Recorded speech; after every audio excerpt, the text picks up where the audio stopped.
Whitney made the beat. Made the beat. Made the beat.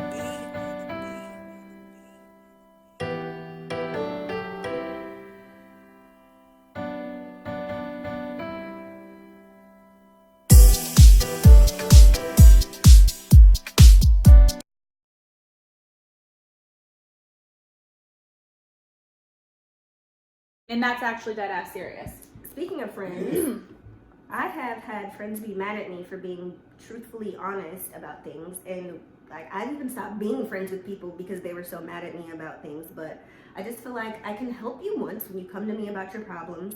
I can help you, I can give you my advice, but if you don't do anything to actively change it, then I don't want to continue to hear you complain about it. And so I told a friend that I feel like you need to make some changes or else shut the fuck up. I mean, in a nice way, but that's really the basis.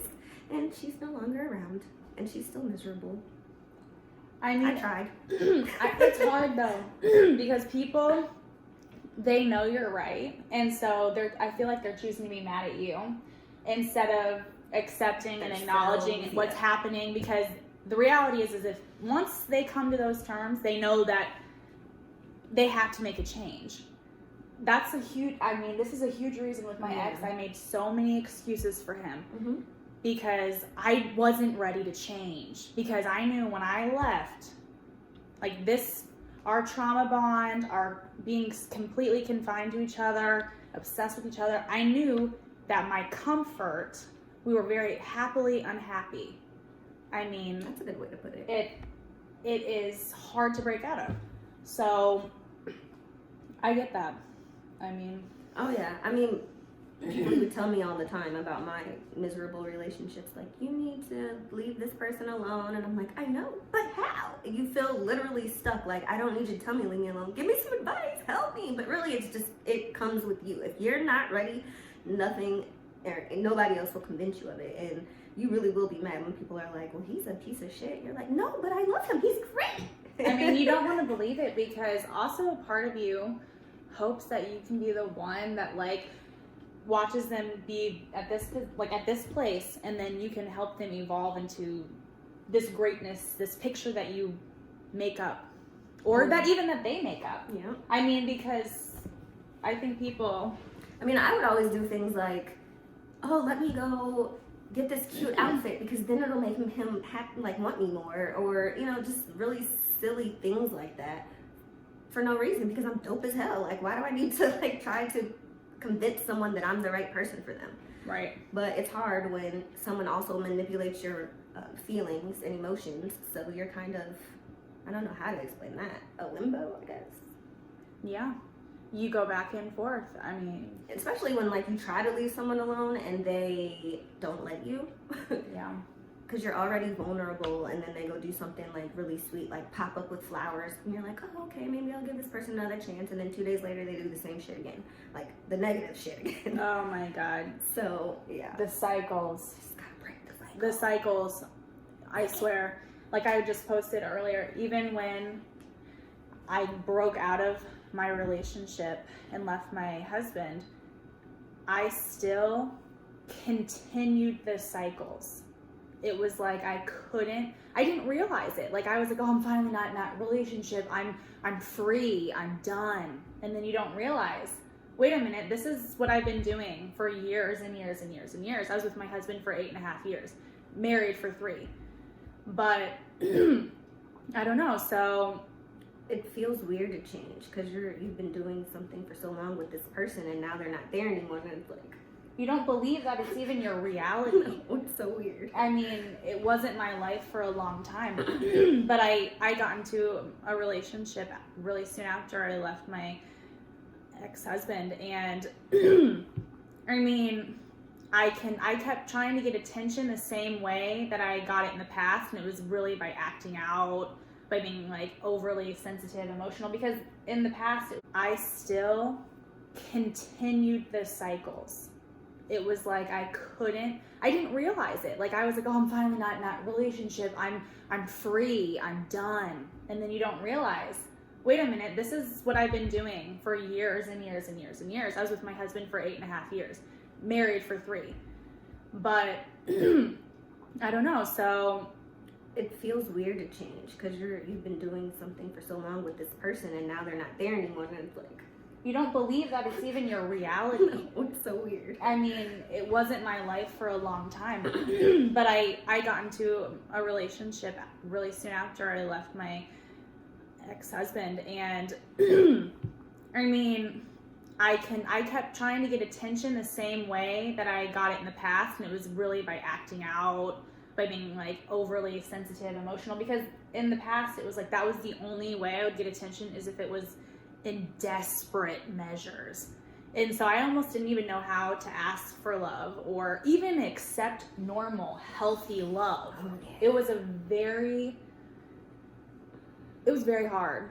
I think I'm still kind of closed off, to be honest. I think that it's hard for me to be vulnerable with people, Yeah. especially with the opposite sex, because I've been through so much. But there are people that have been through great, healthy relationships, and so that's when I'm coaching and I hear the good ones, I'm like, okay, there is hope, because none of mine are good. I mean, I feel that though. I don't know. I feel like I'm just now really starting to learn like what a real, authentic, natural love feels like. But it's because I feel like I feel it in myself. Starts with you. And I think that's like I completely changed the way I view people. My old self wouldn't be able to do this conversation because I wouldn't be able to be present. I would be somewhere else thinking, oh my gosh, What are you doing? my hair, oh my gosh, it's sticking up. I would be somewhere else thinking about everything that's wrong instead of everything that's right. Having a real, authentic conversation with somebody that's open to it and receptive. I mean, it's truly like moving for me. I'm proud of you. Yeah, but that's why it's like it's cool. I knew she was someone that I was going to be friends with the first time that she introduced herself to me, because it was just I saw myself in her. She was like, "Hi, how are you?" Super sweet, inviting, friendly. And then 2 months later, I'm like, and I actually kind of laughed. I think I kind of made a joke. I made a joke to her because I was like, "Oh, clearly you knew. Like, you haven't worked here long." And then literally, it was like, I remember I was super excited to her, and I was like, "Hey, Natasha, how are you?" And she was like, "Man, I'm fine. I'm here. I'm just showing That's up." what a toxic environment does to you, though. It literally drains you. And it was like, oh my God, like. But yeah, the first day I met you, you were really open, and you told me a story, and I got goosebumps, and I was like, Oh yeah. Oh yeah. And then we got tattooed by the same person, so then we had stories on that. So yeah, we have stories on that. And also though, I thought it was dope because she likes crystals too, and I was like, oh, I don't know. I had one in my boob that day. The generations coming up with technology and stuff, it's gonna get even worse, because I feel like a lot of kids are spoiled. To the extent of like, why do I need to work for minimum wage when dad will buy me a Mercedes Benz? Or I don't need to go work at McDonald's because mom will give me my iPad for Christmas. And so when they get like these $500-600 gifts and stuff, and they see their $100 a week paycheck, they're gonna be like, well, fuck this, I'm chilling at home because dad's gonna go buy me whatever I want anyway.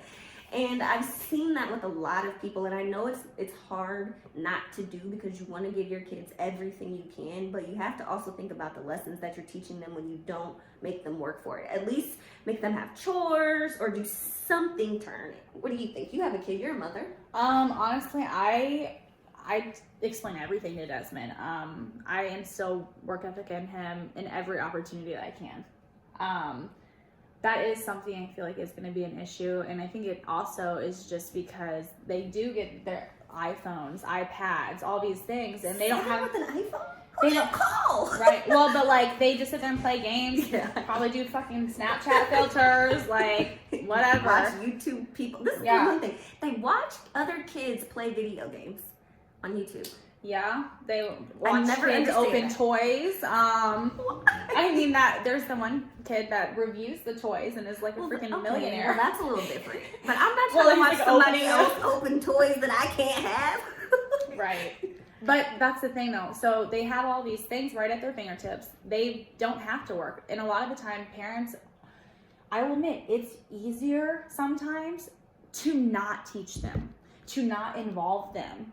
But involving them is how they learn. You can tell them, they can watch you, but involving them is what makes the difference, because then they're processing it, they're doing it. Like, I feel like Desmond he knows how to make an Oreo blizzard. Hey. So very, very, wow, I don't even think I can. it's really not. It's literally milk, cookies, and vanilla ice cream. but he knows, like, to crush the cookies, and I don't know, he knows the step by step. So he can have a job at Dairy Queen. I'm trying to get him set up somewhere, okay? A job's a job. See, I had a work permit at 14, but my story's a little different because my mom was a young single parent and my dad went to prison. So I had no choice because we was dirt broke poor, right. So I had to work for mine. So everything that I do have, I appreciate to the fullest extent. Like, I know the meaning of $1 and I know what it means to get $1 and how hard it is to work for it. I just feel like a lot of kids nowadays do not. Yeah. And it's just going to continue because those kids become adults. Mm-hmm. So they aren't doing their share in the workplace. And don't be mad when robots take over, but because you didn't teach your kids to want to go to work. Right, but that's what I'm saying, because I feel like it is getting to that point where it's harder and harder to find good help. I feel like in every single place, every time you go to apply somewhere, they're short-staffed, they're frazzled, they're overwhelmed, underpaid, everyone's unhappy.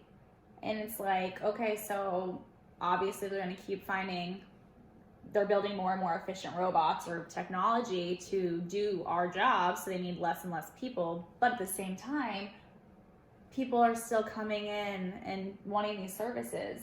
True. And then it's like, the robots can only do so much. This is true.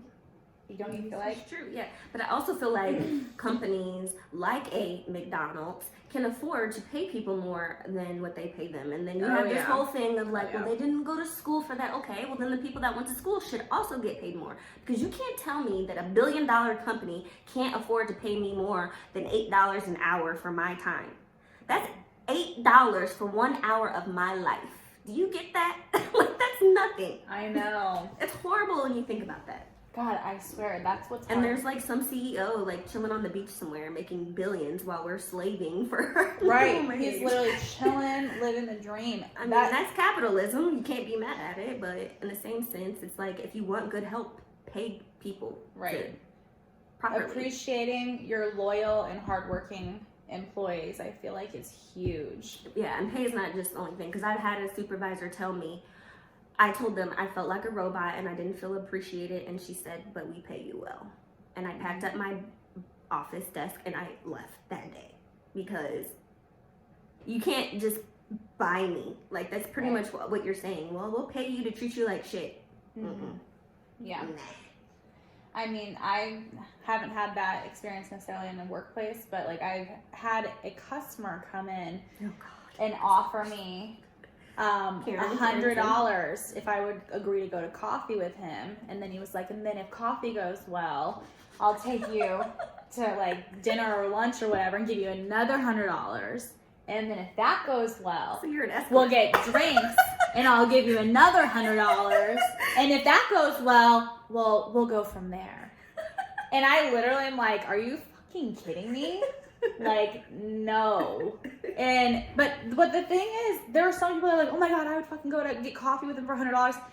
And I get it. It's just coffee. But that's not the principle, though. But, right. For one, I'm worth way more than $100, mister. Okay. But I don't even like coffee. But yeah, I don't like coffee anyway, so that was your first fucking mistake. I've had somebody on a dating app ask me to dress up as a maid and clean their house for $1,000.